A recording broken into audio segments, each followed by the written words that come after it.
Mheshimiwa Spika, muhimili wa serikali ulihamia rasmi Dodoma mwaka 2017 wakati wa serikali ya awamu ya 5 iliyoongozwa na hayati Dr. John Pombe Joseph Magufuli, na kupitia kauli mbiu ya kazi iendelee, Mheshimiwa Dr. Samia Suluhu Hassan ameendeleza kwa kasi zaidi ujenzi wa Dodoma kama makao makuu ya taifa.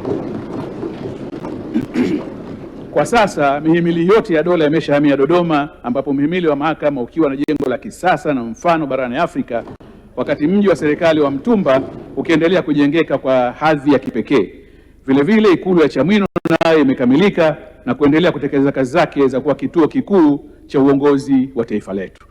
Hakika hii sasa ni Dodoma, mji mkuu unaoibukia vyema na sio tena mji uliozama Idodoma. Mheshimiwa Spika, ni wajibu wetu serikali, sekta binafsi na hata ofisi za balozi na mashirika ya kimataifa kuendelea kuijenga Dodoma kuwa mji mkuu wa kisasa wa karne ya 21 kwa taifa linalojiamini na lenye matumaini makubwa. Badala ya kuwa makao makuu ya utawala wa nchi, Dodoma itaendelezwa kuwa alama muhimu ya nchi ya maendeleo ya kiuchumi, kitovu cha usafiri na usafirishaji kwa Tanzania na nchi jirani, na mfano wa maendeleo wa mikoa na majiji mengine nchini.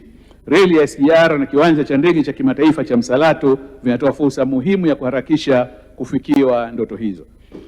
Bajeti ya mwaka 2026/27. Mheshimiwa Spika, bajeti ya mwaka 2026/27 ni ya kwanza katika utekelezaji wa dira ya taifa ya maendeleo ya mwaka 2050. Bajeti hii imeandaliwa kwa kuzingatia miongozo ya kitaifa, kikanda na kimataifa, ikiwemo mpango wa 4 wa maendeleo wa taifa wa miaka 5, ilani ya uchaguzi wa Chama cha Mapinduzi ya mwaka 2025, dira ya maendeleo ya Jumuiya ya Afrika Mashariki ya mwaka 2050, ajenda ya maendeleo ya Afrika mwaka 2063, malengo ya maendeleo endelevu ya mwaka 2030, pamoja na nyaraka, miongozo na makubaliano mengine ya kikanda na kimataifa ambayo Tanzania imeridhia.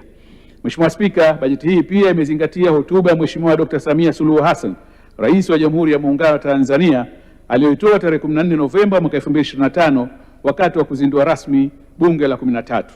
Aidha, bajeti pia imezingatia maelekezo mahususi yaliyotolewa kwenye hotuba ya Mheshimiwa Waziri Mkuu Dr. Mwigulu Lameck Madelu Nchemba.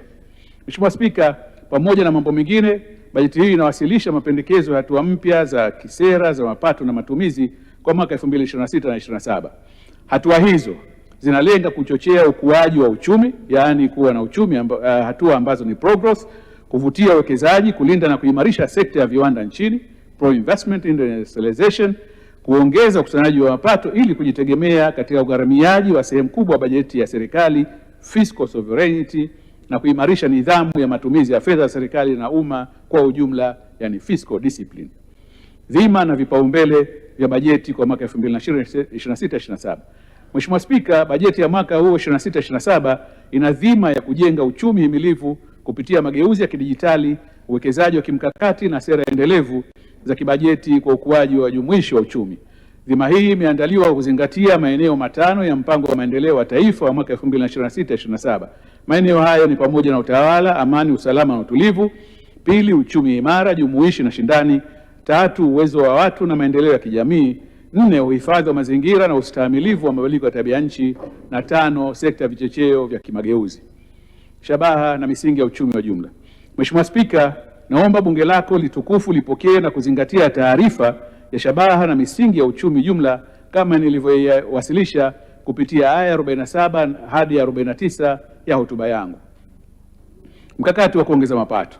Mheshimiwa Spika, takwimu za miaka ya karibuni zinaonyesha kuwa misaada kutoka nje imeendelea kupungua mwaka hadi mwaka, na hivyo haiwezi kuwa chanzo cha kuaminika cha mapato katika utekelezaji wa bajeti yetu. Aidha, utekelezaji wa miradi kwa fedha za mikopo nao umeendelea kuleta changamoto kwa kuzingatia uhimilivu wa deni, gharama za mikopo na athari yake kwa uhuru wa taifa letu. Hali hii inasababisha uhitaji wa kuongeza kasi yetu kwenye kujitegemea kiuchumi na mapato. Serikali itachukua hatua zaidi za kuimarisha ukusanyaji wa mapato ya ndani kwa kuziba mianya ya upotevu na kuimarisha taasisi za ukusanyaji. Mheshimiwa Spika, katika mwaka 2026/27 serikali kupitia utekelezaji wa mkakati wa ukusanyaji wa mapato wa muda wa kati 2025/26 hadi 27/28 itaendelea kuchukua hatua mbalimbali za kuimarisha ukusanyaji wa mapato, na miongoni mwake zikiwemo hizi zifuatazo: mosi, kuvutia uwekezaji zaidi wa ndani na nje kwa azma ya kutanua wigo wa kodi na kuongeza fursa za ajira; Pili, kuhamasisha ulipaji kodi kwa hiari kwa kuimarisha mahusiano baina ya serikali na walipa kodi kupitia majadiliano kwenye majukwaa mbalimbali ikiwemo Baraza la Taifa la Biashara na CEOs Round Table. Tatu, kuendelea kusimamia na kuhimiza matumizi sahihi ya mashine za kutolea risiti za kielektroniki kupitia utoaji wa elimu na uendeshaji wa programu mbalimbali za hamasa. Nne, kuendelea kujenga na kuboresha mifumo ya tehama ya usimamizi na ukusanyaji wa mapato ya ndani, kutumia teknolojia ya kisasa ya akili unde na matumizi ya taarifa and big data na kuhakikisha mifumo yote inabadilishana taarifa. Tano, kuimarisha usimamizi na ufuatiliaji wa taasisi za umma ili kuhakikisha zinaongeza tija katika ukusanyaji wa maduhuli pamoja na kuhakikisha zinawasilisha gawio na michango stahiki na kwa wakati katika mfuko mkuu wa serikali. Sita, kuhakikisha bidhaa zote zinazozalishwa nchini zinazoagizwa na kuuzwa ndani na nje ya nchi zinakuwa na msimbo pao, yani barcode. Na saba, kuendelea kufanya uchambuzi wa kina na kuanza utekelezaji wa baadhi ya mapendekezo 284 yaliyotolewa na Tume ya Rais ya maboresho ya mfumo wa kodi.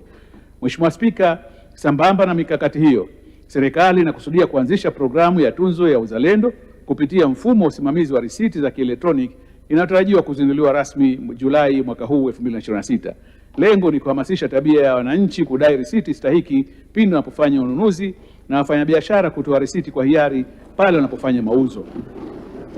Tunzo au zawadi hizo zitatolewa kwa mtindo wa bahati nasibu ambapo zawadi mbalimbali zitatolewa kwa kuchezesha draw ili kuwapata washindi waliotoa na waliodai risiti kwa kipindi husika. Mheshimiwa Spika, naomba bunge lako tukufu lipokee na kuzingatia taarifa ya mikakati ya serikali katika kuboresha na kuimarisha mazingira ya uwekezaji na biashara, urasimishaji wa sekta isiyo rasmi, huduma jumuishi za fedha, kupunguza matumizi ya fedha taslimu na usimamizi wa matumizi ya fedha za umma kama ilivyoainishwa kupitia aya 53 hadi ya 69 ya hotuba yangu. Maboresho ya mfumo wa kodi, ada, tozo na hatua nyingine za mapato. Katika kila mtaa,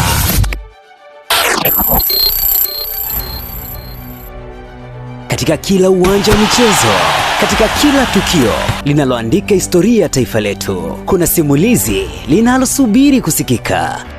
Kuna sauti inayotafuta kusikizwa. Kuna ukweli unaohitaji kuonekana. Kuna taarifa ya dharura inatoka hapa studio. Kutoka kwenye hamasa ya michezo hadi burudani inayogusa mioyo ya watu, kuna jukwaa moja linalosimama katikati ya yote hayo. Karibu Global TV, sauti mpya ya Tanzania, inayoaminiwa na wananchi, inayofuatiliwa na viongozi, inayoheshimiwa. Global TV, kimbilio la wasio na sauti. Tupigie sasa.